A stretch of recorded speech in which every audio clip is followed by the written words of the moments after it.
Chapter number 6 BSc part second की बात है। बीएससी पार्ट सेकंड में चैप्टर नंबर 6 है और जिसका नाम यूनिट नंबर 4 के अंदर आता है और नाम है differential equation. Differential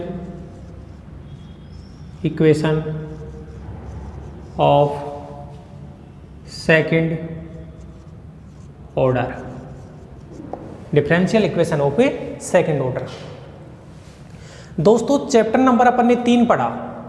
chapter number 3 में अपन ने अचर गुणांकों वाले अवकल समीकरण को हल करना सीखा था। चैप्टर नंबर जो 4 था उसमें अपन ने समघात रैखिक अवकल समीकरणों के बारे में पढ़ा था। उसके बाद में मैंने बताया था कि भाई जो चैप्टर नंबर 4 है, चैप्टर नंबर 5 है और चैप्टर नंबर 7 है, ये तीनों चैप्टर मिलकर यूनिट नंबर 3 बनाते हैं। तो चौथा चैप्टर तो मैंने बता दिया, 5वां और 7वां चैप्टर अपन बाद में पढ़ाएंगे और ये अपना 6वां चैप्टर है। ये जो 6 नंबर का जो चैप्टर है, 6वां चैप्टर है, वो अपना सेपरेट एक यूनिट है और वो कौन सा यूनिट है? Unit number 4। तो इसके बारे में अपन डिस्कस कर रहे थे। तो differential equation of second order कि सेकंड ऑर्डर के डिफरेंशियल इक्वेशंस के बारे में अपन पढ़ रहे थे।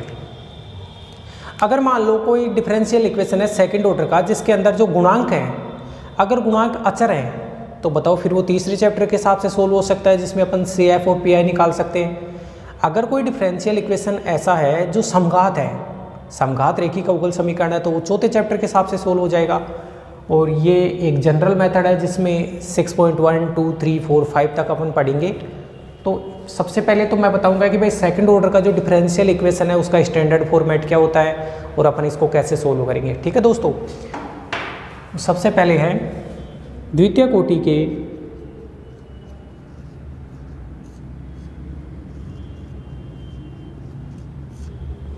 Differential equation of second order.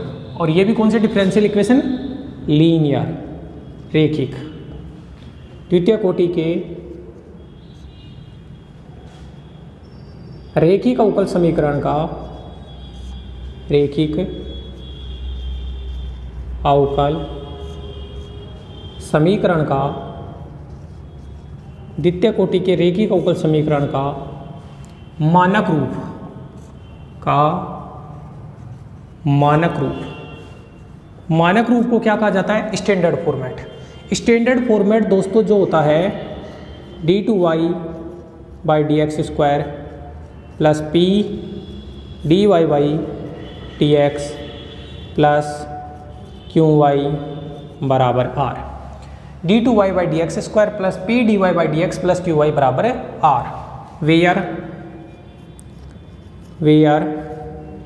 p q r, ये जो गुणांक है ना p q r, ये या तो कांस्टेंट हो गए, ये p q r या तो कांस्टेंट हो गए या फिर क्या है, किसके फलन है? x के फलन है। अगर ये y के फलन बन जाए तो फिर तो ये रैखिक ही नहीं बनेगा। तो मैं बोल सकता हूँ कि where p q r are constants या तो अचर हैं या फंक्शन ऑफ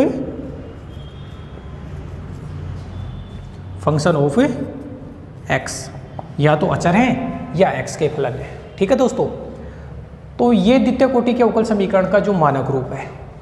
अब सबसे पहले अपन बात करेंगे 6.1 की। 6.1 में अपन ऐसे द्वितीय कोटि के रैखिक अवकल समीकरणों को सोल्व करेंगे जिसमें पूरक फलन का एक भाग अपने को क्या हो? मालूम। भाई इतनी चीज क्लियर है कि जब अपना डिफरेंशियल इक्वेशन सेकंड ऑर्डर का है, इसका मतलब जब इसको सोल्व करेंगे तो 2 आर्बिट्रेरी कांस्टेंट आएंगे C1 और C2। तो 2 आर्बिट्रेरी कांस्टेंट C1 C2 आएंगे, उसमें पूरक फलन का अगर एक भाग मालूम है अगर अपने को, और वो एक भाग कैसे निकालेंगे वो भी मैं बताऊंगा। तो एक भाग मालूम है, जैसे y बराबर u मान लो, पूरक फलन का एक भाग है, तो ये भी एक सॉल्यूशन होता है और ये सॉल्यूशन होगा वो डिफरेंशियल इक्वेशन को सेटिस्फाई करेगा। अगर एक भाग मालूम है तो कंप्लीट सॉल्यूशन अपन निकाल सकते हैं। तो सबसे पहले तो ये जो मेथड है 6.1 का, ये मेथड तभी लगता है जब अपने को पूरक फलन का एक भाग मालूम हो। अगर एक भाग मालूम नहीं है तो फिर अपना ये मेथड नहीं लगेगा। तो दोस्तों एक बार इसको उतार लो, फिर अपन आगे बढ़ते हैं।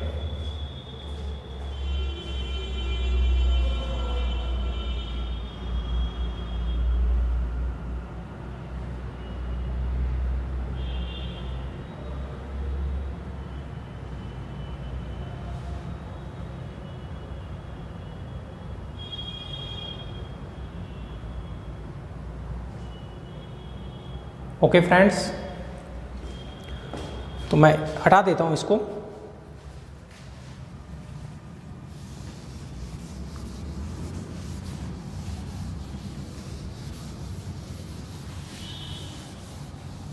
देखो क्या है, समझने की कोशिश करना इसको। द्वितीय कोटि के टॉपिक का नाम है 6.1 में द्वितीय कोटि के रैखिक अवकल, द्वितीय कोटि के रैखिक अवकल समीकरण का पूर्ण हल ज्ञात करना, पूर्ण हल ज्ञात करना जब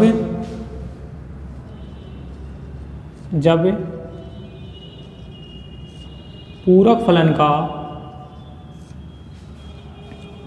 का एक भाग ज्ञात हो। अगर पूरक फलन का एक भाग ज्ञात है तो फिर उसका पूर्ण हल कैसे निकालेंगे। तो दोस्तों मान लेते हैं, यहाँ से देखना, ये तो हेडिंग है, माना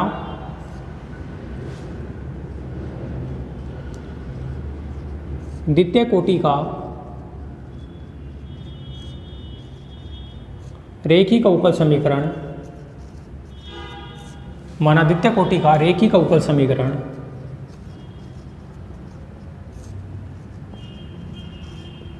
क्या है, d2y by D X square plus p dy by D X plus Q Y बराबर r। मान लो ये द्वितीय कोटि के रैखिक अवकल समीकरण है, ठीक है दोस्तों।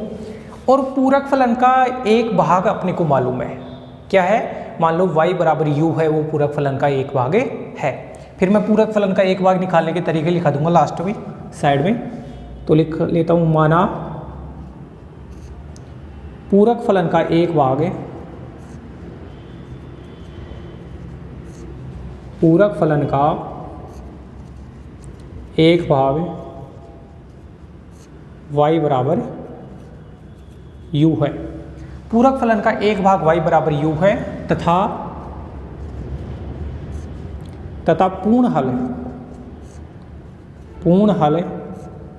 y बराबर vu है। भाई पूरक फलन का एक भाग तो y बराबर u हो गया, और इस u को v से गुणा कर दो तो y बराबर vu बन गया ना। ये पूरक फलन, ये अपना है जो डिफरेंशियल इक्वेशन का कंप्लीट सॉल्यूशन है। तो ये तो पहले से आपको मालूम होगा। अब आपको क्या मालूम करना है, v का मान ज्ञात करना है। फिर u और v को गुणा कर देना, तो अपने को जो गिवन डिफरेंशियल इक्वेशन है उसका सॉल्यूशन दोस्तों मिल जाएगा, ठीक है ना। अब y बराबर u है, वो पूरक फलन का एक भाग है, इसका मतलब y बराबर u है वो भी एक सॉल्यूशन है।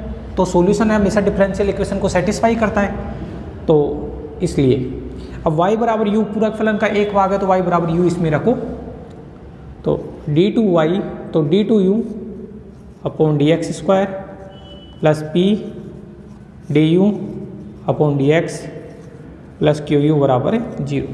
बराबर 0 क्यों ले रहे हैं दोस्तों, जब भी अपन CF की बात करते हैं तो राइट वाले पार्ट को कितना ले लिया जाता है, 0 ले लिया जाता है। CF में ऐसे ही करते हैं ना। और ये बताओ पूरक फलन का ही एक भाग है, CF का एक भाग है, तो आप y बराबर u पुट कर दो और राइट वाले पार्ट को 0 ले लो, ये बन गया। भाई एक भाग है y बराबर u तो सॉल्यूशन है, सॉल्यूशन को इस इक्वेशन को सेटिस्फाई करवा दिया, ठीक है।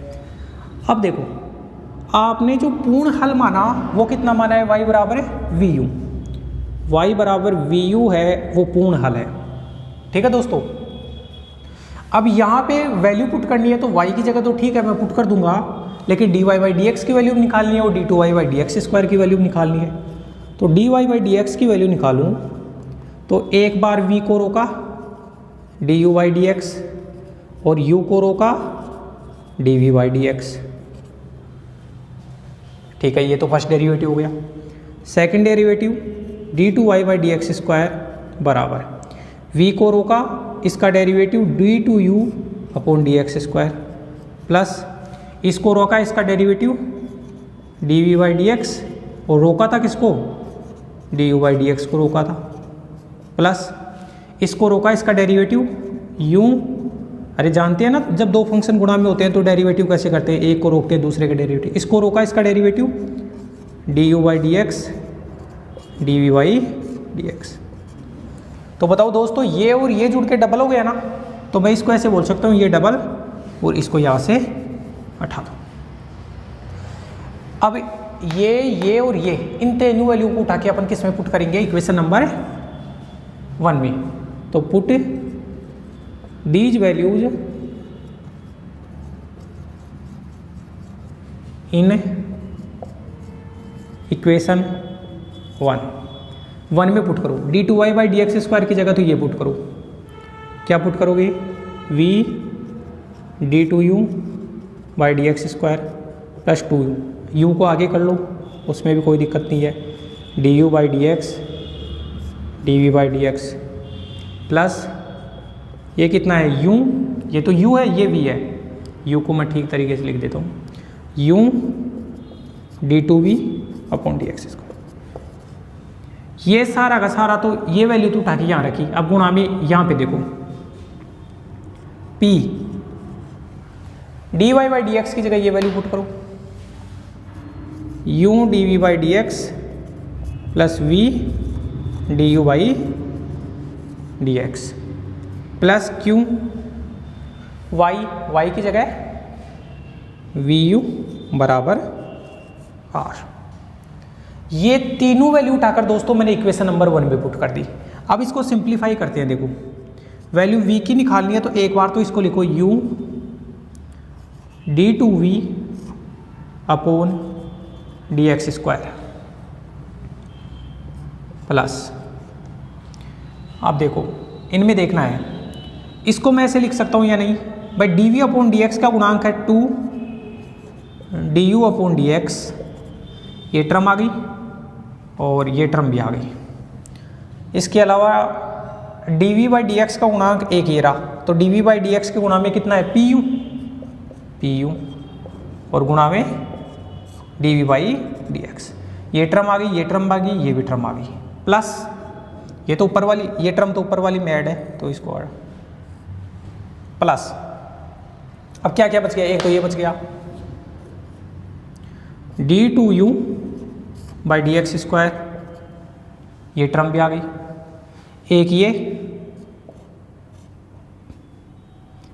ये है वो है p D U by D X, इसका भी v कॉमन आ गया, इसका भी v कॉमन आ गया, और ये एक ये इसमें भी v कॉमन लोगे तो ये बचेगा क्यू यू, और इसमें और इसमें v कॉमन आ गया तो वो v बार बराबर r।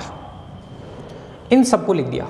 अब दोस्तों इक्वेशन नंबर 2 का यहाँ पे यूज करो, यहाँ पे यूज करो, तो ये वाली जो टर्म है वो तो क्या हो जाएगी 0। कैसे, जब आपने इक्वेशन नंबर 2 का ये यूज किया तो ये तो 0 हो गया। अब जो बचा उसको लिख देता हूं मैं, u डी टू वी, एक तो ये बच गया डी एक्स स्क्वायर, ये भी बच रहा है 2 D U by D X plus P U और bar D V by D X, और ये 0 हो गया तो बराबर r। एक बार इतना उतार लो आप, फिर अपन आगे बढ़ते हैं और इक्वेशन 2 और इसको दे दिया इक्वेशन नंबर 3। इतना उतारो दोस्तों इक्वेशन नंबर 3 तक। अगर इसमें कोई प्रॉब्लम आई तो बताओ।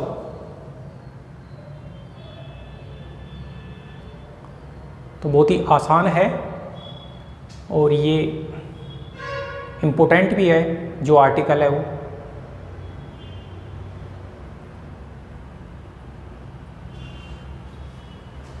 अब अपना काम है इसको सोल्व करना, और सोल्व करके किसकी वैल्यू निकालना, v की।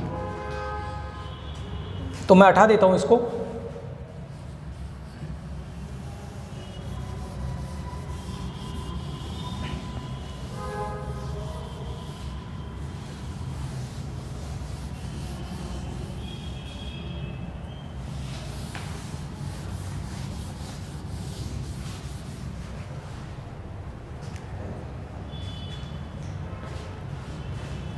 चलो ठीक है,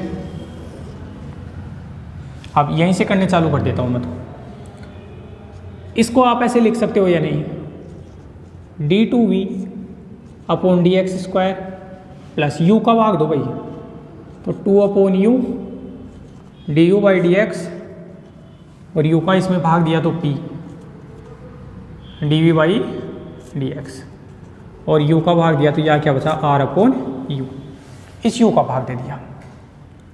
सेकंड ऑर्डर का बन गया, सेकंड ऑर्डर का बन गया तो मान लेता हूँ मैं let D V by D X है,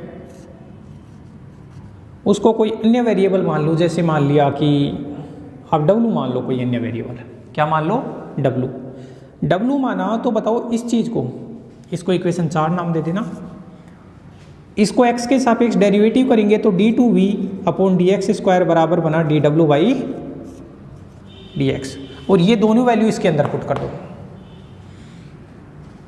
तो put in equation 4, put in equation 4 में पुट करेंगे इसकी जगह तो ये, तो dw upon D X plus ये जो बना है उसको ऐसे लिख दूँ p plus 2 upon U D U by D X, और इसकी जगह w बराबर r upon you, equation number 5। दोस्तों ये w के अंदर एक रेखिक अवकल समीकरण बन गया है, और वो भी रेखिक अवकल समीकरण भी बताओ कितने ऑर्डर का है, फर्स्ट ऑर्डर का।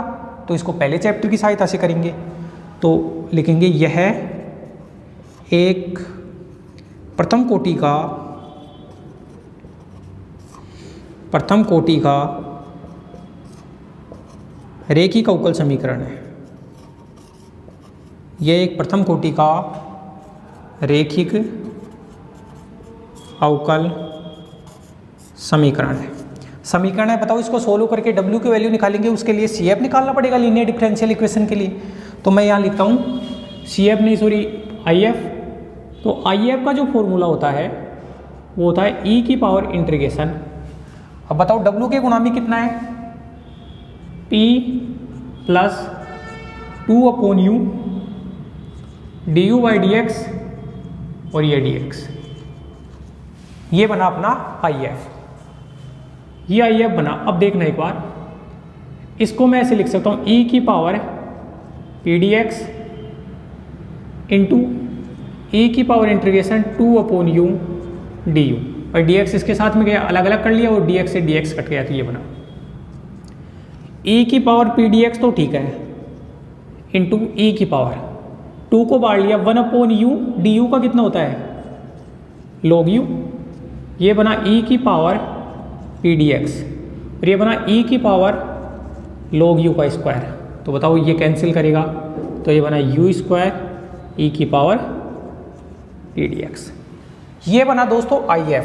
ये जो डिफरेंशियल इक्वेशन 5 है ना रेखिक, उसका IF ये बन गया।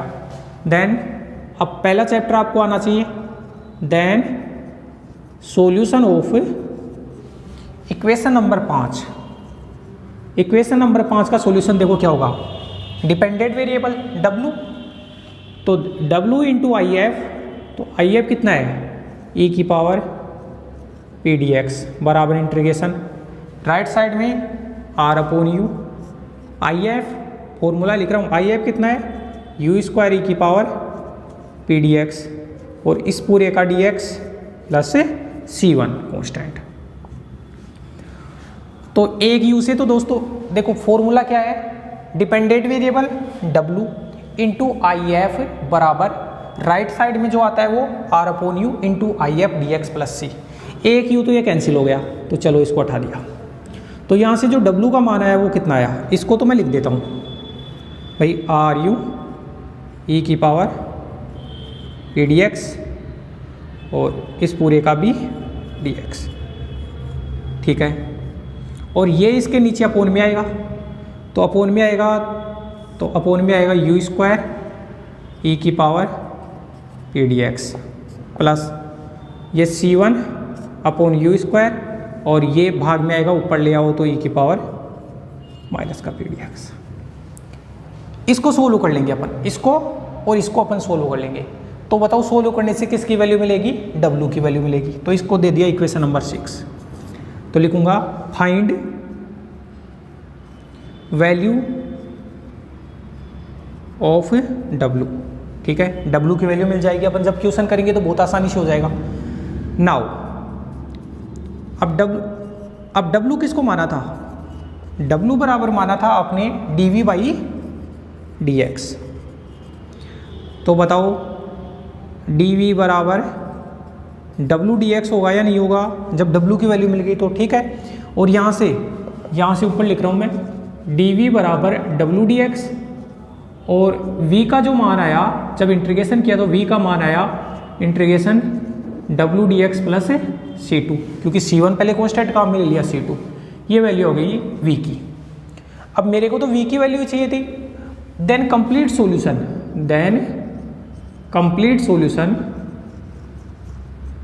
सॉल्यूशन y बराबर vu या uv ये बन जाएगा।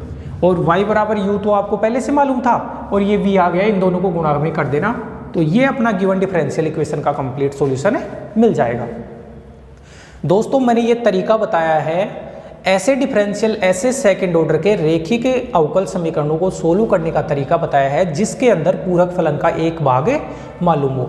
मान लो पूरक फलन का एक भाग है y बराबर u है, तो फिर दूसरा भाग आप v मान लो, और u और v का जो गुणनफल होता है वो कंप्लीट सॉल्यूशन अपने को देता है। बस v का वैल्यू निकाल लेती है, सारा प्रोसेस v की वैल्यू निकालने के लिए किया है, और लास्ट में y बराबर v इंटू यू होता है, वो क्या होता है, कंप्लीट सॉल्यूशन होता है। ठीक है दोस्तों, आप इसको राइट डाउन करो। अच्छा, इसमें एक चीज़ बच गई, पूरक फलन का एक भाग कैसे निकालेंगे, तो वो भी मैं बताता हूँ आपको। तो एक बार इसको राइट डाउन करो आप। ठीक है,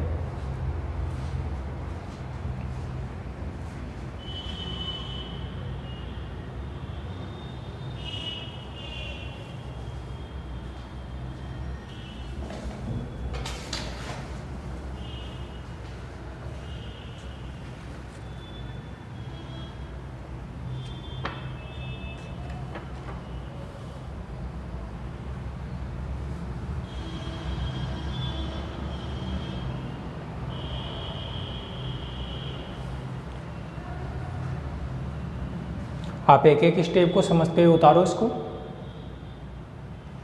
अगर कोई प्रॉब्लम आती है तो बताना, सारी प्रॉब्लम्स का आपको सॉल्यूशन किया जाएगा। और इससे पहले आपको जो वीडियो मिला हुआ है उसमें बिग ब्रेकिंग न्यूज़ का तो पता चल ही गया है कि भाई 1 नवंबर से अपन ऑफलाइन क्लासेज चला रहे हैं MSc एंट्रेंस की, और फ्री क्लासेज होंगी, तो ज़्यादा से ज़्यादा उनका फ़ायदा उठाइए आप, और सॉलिड साइंस पॉइंट के साथ जुड़िए। दोस्तों मैं इसको हटा देता हूँ, फिर अपने को क्वेश्चंस भी करवाने हैं, तो आप वीडियो को पॉज करके देख लिया करो, या फिर रिसम करके दोबारा से चला लिया करो, रीस्टार्ट करके। हटा देता हूँ मैं इसको।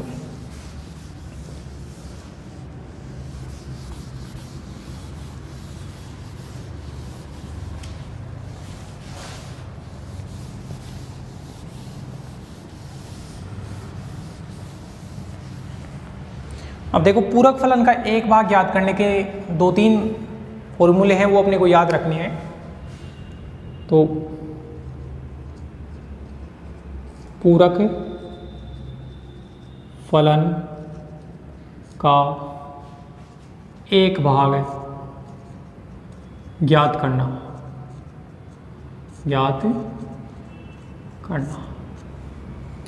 जैसे अपने को सेकंड ऑर्डर का डिफरेंशियल इक्वेशन जो दिया है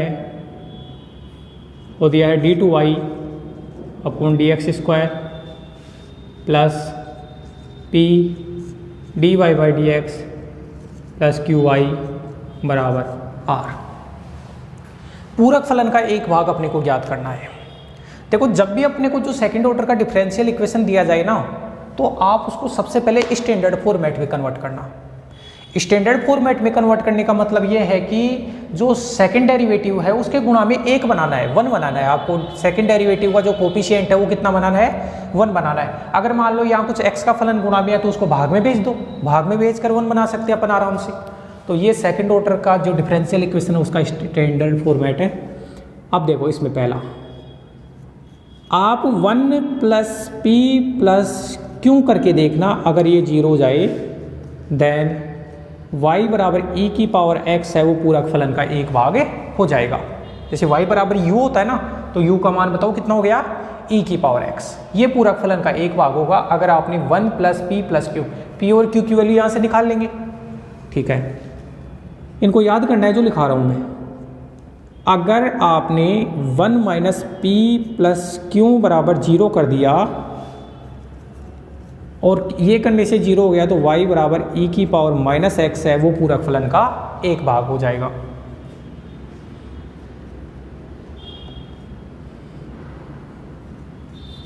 ठीक है दोस्तों, अब देखो आगे। अगर आपने M square plus P M plus Q बराबर 0 किया, देन y बराबर e की पावर mx पूरक फलन का एक भाग हो जाएगा। तो देखो ये तो है वो जनरल केस है। अगर आप m की जगह 1 रख दो, इस पूरे में m की जगह 1 रखोगे तो याद आएगा 1 प्लस पी प्लस क्यू, और यहाँ m की जगह 1 रखेंगे तो बताओ ये ऊपर वाला केस बन गया ना। आप m की जगह -1 रख दो तो ये वाला केस बन जाएगा। ठीक है, तो देख लिया करो, ज़्यादातर तो इसी की क्वेश्चन मिलेंगे आपको कि 1 प्लस पी प्लस क्यू बराबर 0 होगा तो y बराबर e की पावर x होगा पूरक फलन का एक भाग, 1 माइनस पी प्लस क्यू बराबर 0 होगा तो y बराबर e की पावर माइनस x होगा, और M square plus P M plus Q बराबर 0 है तो e की पावर एम एक्स है। तो ये जनरल केस हो गया, ये इसके दोनों पर्टिकुलर केस हो गए। चौथा, अगर आपने p प्लस क्यू एक्स किया और p प्लस क्यू एक्स करते ही 0 आ गया, देन y बराबर x है वो पूरक फलन का एक भाग होगा। ये भी बहुत ज़्यादा काम में आता है। जो चौथा है, आपने p प्लस क्यू एक्स करके 0 अगर आपने बता दिया p प्लस क्यू एक्स बराबर 0 है तो y बराबर x पूरक फलन का एक भाग है। छठवा, अगर मान लो m minus 1 plus P M X m-1 plus P M X plus Q X square बराबर 0 है। अगर ये याद ना हो तो भी कोई दिक्कत नहीं है, बस ये याद रख लेना, m-1 plus P M X plus Q X square बराबर 0 है, देन y बराबर x की पावर m है वो पूरक फलन का एक भाग होता है। और अगर जैसे m की जगह 1 रखा इसमें, m की जगह 1 रखा इसमें, तो ये खत्म हो गया और ये p plus Q X square x cut गया, तो p प्लस क्यू एक्स और x की जगह m की जगह 1 रखा तो ये बन गया। तो ये तो जनरल केस है, जैसे ये है वो इन दोनों का जनरल केस ये वाला है, वैसे ही इसका जनरल केस ये है। अगर m बराबर 2 रखो यहाँ तो 2 और ये 2 में गया तो 2 प्लस यहाँ 2 रखेंगे तो 2px plus Q X square बराबर 0, देन y बराबर x स्क्वायर, ये पूरक फलन का एक भाग हो जाएगा। अगर आप m बराबर 1 पुट कर दोगे तो ये बन जाएगा, अगर इसमें m बराबर 2 पुट करेंगे तो ये बन जाएगा, इसमें m बराबर 1 पुट करेंगे ये बन जाएगा, m बराबर -1 पुट करेंगे तो ये बन जाएगा। तो ये 6 अपने को याद रखने हैं, ये पूरक फलन का एक भाग याद करने के काम में आते हैं। और 6 में भी इंपॉर्टेंट कौन सा है, एक तो ये है इंपॉर्टेंट, एक ये है और एक ये है, ये 3 ज़्यादा इंपॉर्टेंट है। 1 प्लस पी प्लस क्यू 0 है तो e की पावर x है, 1 माइनस पी प्लस क्यू 0 है तो e की पावर माइनस x है, p प्लस क्यू एक्स बराबर 0 है तो y बराबर x है। बाकी इनकी बात करें तो M square plus P M plus Q है, e की पावर एम एक्स है, 2 plus 2px plus Q X square बराबर 0 है, y बराबर x स्क्वायर है। तो इनको याद करना है, ये पूरक फलन का एक भाग याद करने के काम में आएंगे। इनको उतारिए, फिर अपन क्वेश्चन से अपन डिस्कस करते हैं, उससे और अपना समझ में आएगा। ठीक है दोस्तों, एक बार इसको राइट डाउन करो आप।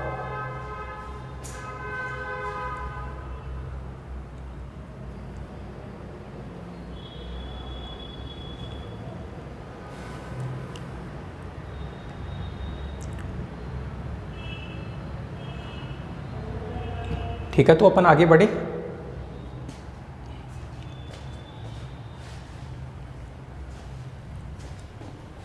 फिर हटा देता हूं मैं इसको, अब क्वेश्चंस के ऊपर डिस्कस करेंगे अपन।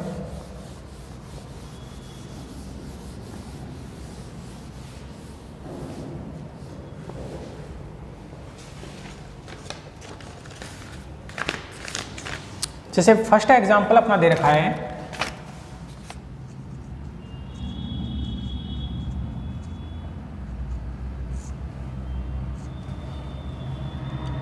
x d2y by D X square minus 2x minus 1 D Y by D X plus X minus 1y बराबर 0। X D two Y by D X square minus 2x minus 1 D Y by D X plus X minus 1y बराबर 0।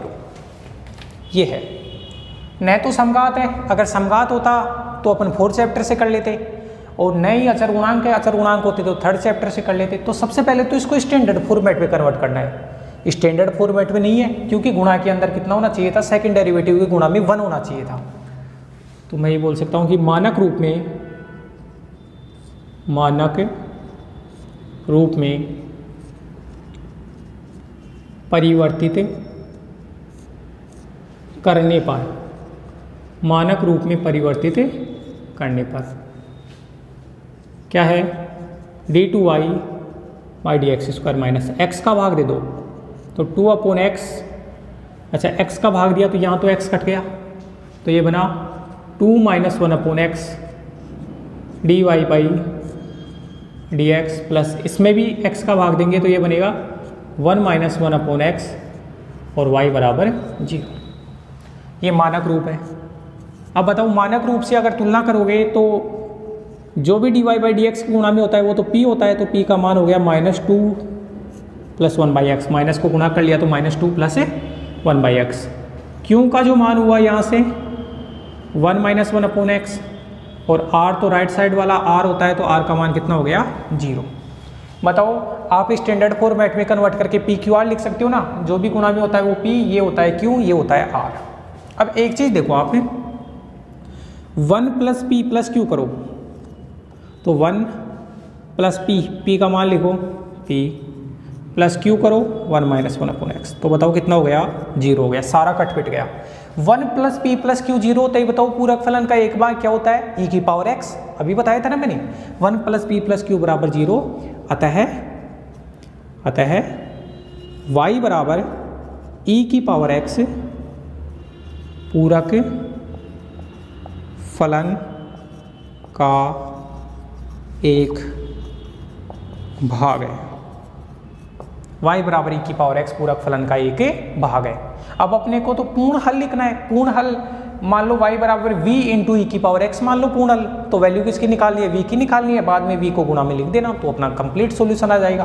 पूरक फलन का एक भाग है। माना कि दिए गए अवकल समीकरण का, माना कि दिए गए अवकल समीकरण का पूर्ण हल y बराबर v e की पावर x है। हर क्वेश्चन को ऐसे ही करना है कि पूरक फलन का एक भाग मालूम हो गया, उसको किसी वेरिएबल v से गुणा कर दो, ये कंप्लीट सॉल्यूशन है। बताओ लास्ट में वैल्यू किसकी निकाल ली है, v की निकाल ली है, और v को गुणा में लिख देना तो अपना आंसर आ जाएगा। ये है, देखो y बराबर आया आपका v e की पावर x, ये माना। आपको dy बाई डी एक्स निकालना है, यहाँ रखना है, d2y by D X square निकालना है, यहाँ रखना है। तो dy बाई डी एक्स निकालो तो ये बना v e की पावर x, भाई v को रोका, e की पावर x का उकलन e की पावर x, फिर e की पावर x को रोका और v का dy बाई डी एक्स।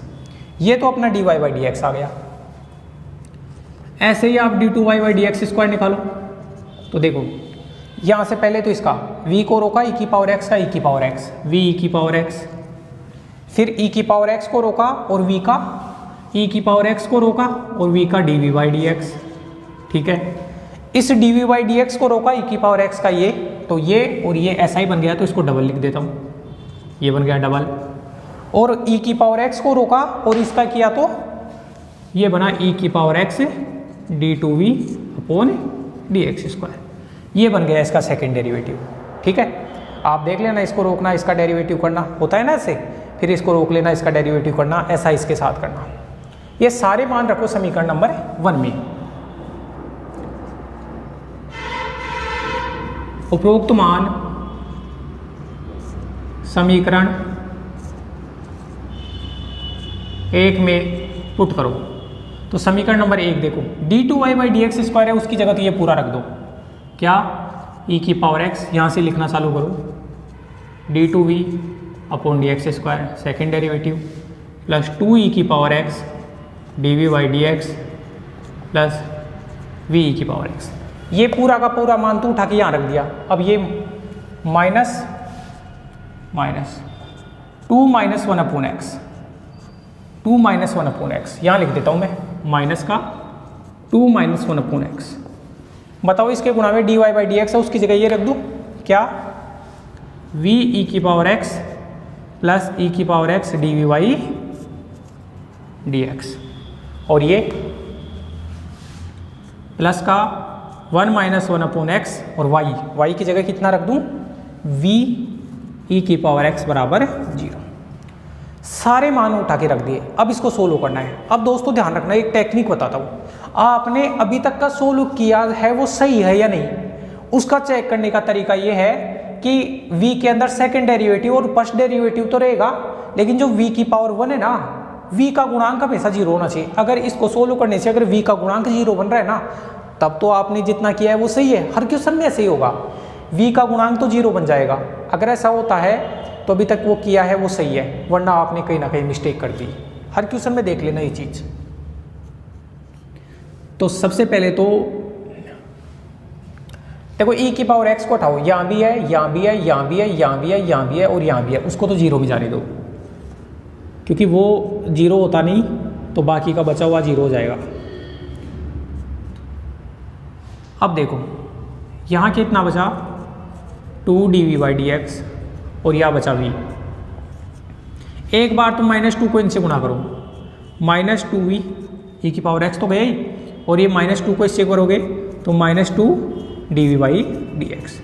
अब माइनस माइनस प्लस हो गया, तो अब 1/x को इनसे गुणा करोगे तो v अपॉन x, क्योंकि की पावर x तो हट गया था, और ये प्लस का 1/x है उसको इससे गुणा करोगे तो 1/x dv/dx, प्लस v को इनसे गुणा करो, e की पावर x तो हट गया था, तो ये बना v - v/x बराबर 0।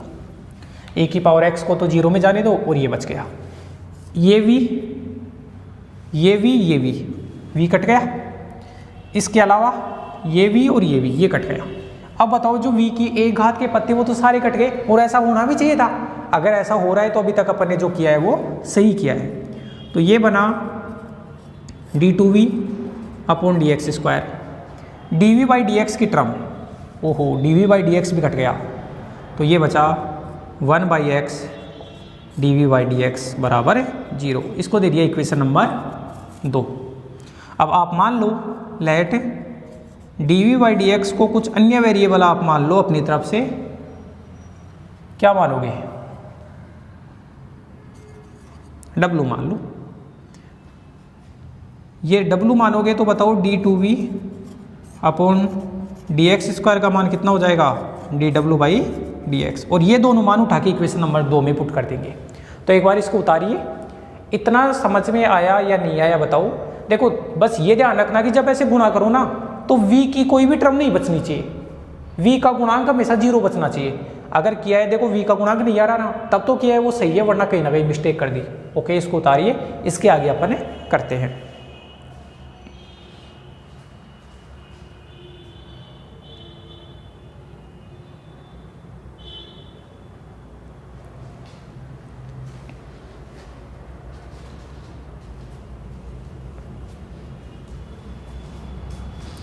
ठीक है फ्रेंड्स, यहाँ से मैं थोड़ा हटा देता हूँ, आप वीडियो को पॉज करके देख लिया करो, ये स्क्रीनशॉट ले लिया करो, इतना जल्दी नहीं उतार पाओ तो। AR मैथमेटिक्स अकेडमी के यूट्यूब चैनल को लाइक करें, शेयर करें, सब्सक्राइब करें। ये दोनों मान यहाँ रखो, तो d2v अपॉन dx² की जगह मान रखोगे वो तो कितना रखोगे, dw अपॉन dx, और ये रखोगे 1/x और dv अपॉन dx की जगह w बराबर 0। अब सोल्व करके w की वैल्यू निकालो तो बहुत आसानी से सोल्व कर सकते हैं, क्योंकि ये है वो चरों का पृथक्करण लगाऊंगा तो w तो नीचे आएगा, dw अपॉन w, और dx को यहाँ लेके जाऊंगा तो dx अपॉन x बराबर 0। दोनों तरफ समाकलन करो तो log w plus log x बराबर log c। इसको लिखा wx बराबर c, तो जो w की वैल्यू आई वो आई, यहाँ कांस्टेंट है सॉरी फ्रेंड्स, तो कांस्टेंट की C1 वैल्यू क्योंकि और भी आएंगे तो ये C1/x बना। W की वैल्यू आ गई। अब बताओ W माना किसको था, dv/dx को, मेरे को तो v की वैल्यू निकाल ली थी, तो W की जगह dv/dx बराबर C1/x, तो यहाँ से dv बराबर C1/x dx। दोनों तरफ फिर से समाकलन करो तो v बराबर C1। अब बताओ dx/x का कितना हो जाएगा, log x, और नया कांस्टेंट ऑफ इंटीग्रेशन C2, ये v की वैल्यू आ गई। बताओ v की वैल्यू चाहिए थी ना अपने को, तो मैं बोल दूंगा then complete solution is, complete solution क्या है, y बराबर v इंटू ई की पावर x। भाई पूरक फलन का एक भाग तो पहले ही मालूम था, यहाँ से दूसरा भाग में मालूम हो रहा है, तो y बराबर v का मान कितना आया बताओ, C1 log x plus C2, और ये e की पावर x। ये कंप्लीट सॉल्यूशन आ गया, C1 log x plus C2। अब देखो ये कंप्लीट सॉल्यूशन आया है, तो बताओ सेकंड ऑर्डर का अपना डिफरेंशियल इक्वेशन था, तो जो भी सॉल्यूशन आएगा उसका कंप्लीट सॉल्यूशन, उसमें 2 आर्बिट्रेरी कांस्टेंट काम में आने चाहिए, और C1 और C2 2 आर्बिट्रेरी कांस्टेंट यहाँ काम में आ रहे हैं। तो दोस्तों this is the complete solution of the given second order linear differential equation. तो आप इसको समझो, और मेन चीज़ ये है कि जो अपन ने ये पूरा क्वेश्चन किया है ये तभी होता है जब अपने को पूरक फलन का एक भाग मालूम हो, क्योंकि एक भाग मालूम है तभी उसके आगे ही तो कैलकुलेशन करना चालू करते हैं। भाई एक भाग जैसे e की पावर x मालूम है तो दूसरे भाग को v मान लेते हैं और complete solution v into E की पावर x लिख लेते हैं, बाद में v की वैल्यू निकाल लेंगे और v की वैल्यू को या गुणा करके लिख देंगे तो कंप्लीट सॉल्यूशन अपने को मिल जाएगा। तो ये सारा सॉल्यूशन अपन ने पढ़ा है, उसमें 2 इंपॉर्टेंट चीज़ें हैं, एक तो पूरक फलन का अगर एक भाग मालूम है तभी अपना ये लगेगा, और पूरक फलन का एक भाग निकालने के तरीके बता दिया, 1 + p + q बराबर 0, 1 - p + q बराबर 0, p + qx बराबर 0, वो वाले। और दूसरी चीज़ इंपॉर्टेंट ये है कि जब आप इसको सोल्व करो ना तो सेकंड डेरिवेटिव v का है, फर्स्ट डेरिवेटिव है, और v का गुणांक है वो इसमें कटना ही कटना चाहिए, v का गुणांक 0 बनना चाहिए। अगर यहाँ से v का गुणांक 0 नहीं बन रहा है तो अपन ने कहीं ना कहीं मिस्टेक कर दी है। तो ये अपना कंप्लीट सॉल्यूशन आया है। दोस्तों आप इस क्वेश्चन को समझो, अगर समझ में नहीं आता तो फिर से आप वीडियो को रीस्टार्ट करके देखो, और चैनल को ज़्यादा से ज़्यादा लाइक करो, शेयर करो, सब्सक्राइब करो। ये मैंने एक डेमो के तौर पे आपको एक क्वेश्चन बता दिया है।